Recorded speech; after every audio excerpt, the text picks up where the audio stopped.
ஏன் தோற்றுப் போனோம்? திமுக தலைவர் முன்னாள் முதல்வர் மு.க. ஸ்டாலின் கேட்டிருக்கிறார். 1. ஆட்சிக்கு வந்துவிட்டால் தாம்தான் நிரந்தரம் என்ற எண்ணம் சிறிது சிறிதாக படர்ந்து விடுவது. 2. எல்லோருக்கும் கையில் புழங்கும் வகையில் இலவசமாக பணத்தை கொடுத்துவிட்டால் மக்கள் நம் பக்கம்தான் என்று நினைப்பது. 3. மத்தியில் கூட்டாட்சி மாநிலத்தில் சுயாட்சி என்கிற தற்காலத்துக்கு ஒவ்வாத சித்தாந்தத்தில் இருப்பது. மாநிலத்தில் சுயாட்சி என்கிற முடிவில் உறுதியாக இருந்தால் தனித்து நின்று வெற்றி பெற வேண்டும். 10 கட்சிகளை கூட்டணி வைத்துக் கொண்டு இப்படி சொல்லக்கூடாது. 4. அதிகாரத்தை பகிர்ந்து தராமல் தம் கட்சியினரே அனுபவிக்க வேண்டும் என்கிற கோட்பாட்டிலேயே மற்ற கூட்டணிக் கட்சி தொண்டர்களின் ஓட்டு கரைந்து விட்டது. 5. இணையத்தில் கம்யூனிஸ்ட் விடுதலை சிறுத்தைகள் கட்சியின் ஆதரவாளர்களின் திமுகவிற்கு எதிரான வசவுகளை கவனிக்காதது போல் பாசாங்கு செய்தது.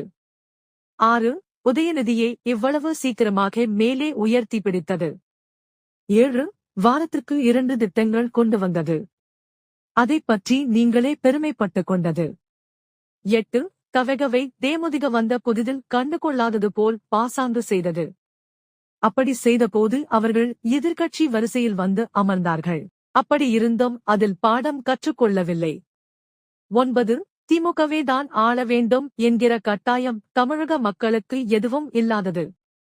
10. பெண்களை மிகப்பெரிய அளவில் நம்பியது அவர்களை கவர்வதற்காக செய்த நடவடிக்கைகள் எதுவும் அவர்களை கவரவில்லை.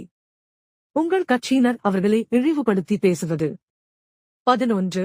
ஆட்சி பெரும்பான்மைக்கு கூட்டணிக் கட்சிகளை மட்டுமே நம்பி களம் இறங்குவதால் திமுகவின் பலம் குறைந்து கொண்டே போவதுதான் என்றும். போராடும் எண்ணமே இல்லாத வசதியான வீட்டு வாரிசு மாதிரி இருக்கிறது இப்போதைய திமுக. 12. யாரை எரிச்சலூட்ட திராவிட மாடல் மேடை தோறும் முழங்கினீர்களோ அப்போதே ஒரு சாரார் உங்களை விட்டு விலகிவிட்டார்கள். திராவிட மாடல் என்பதை செயலில் வைத்துவிட்டு இப்படி தினம் சொல்லிக் காட்டியிருக்க வேண்டாம். 13. குறிப்பாக சட்டம் ஒழுங்கை பற்றி கொஞ்சமும் கவலைப்பட்டது போல் தெரியவில்லை. அந்த இரும்பு கரத்தை ஆட்சி முடியும் வரை மறைத்து வைத்துவிட்டீர்கள். 14. இனியும் காங்கிரஸ் கட்சியை தோளில் சுமக்காதீர்கள்.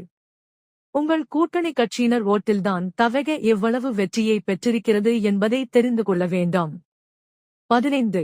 ஆட்சிக்கு வந்ததில் இருந்து எல்லா இடங்களிலும் கலைஞர் பெயர் இருக்க வேண்டும். நீங்கள் ஆசைப்பட்டது பெரிய தவறு. அதை உங்கள் கட்சியின் செலவில் செய்து இருக்க வேண்டும். இன்னும் கொஞ்சம் சொல்லலாம். நீங்களாகவே கேட்ட நாகரிகத்தை மதித்து இதுவரை போதும். தவக வெல்ல முடியாத சக்தி அல்ல, தமிழக மக்கள் புரிந்து கொள்ள முடியாத புதிரும் அல்ல.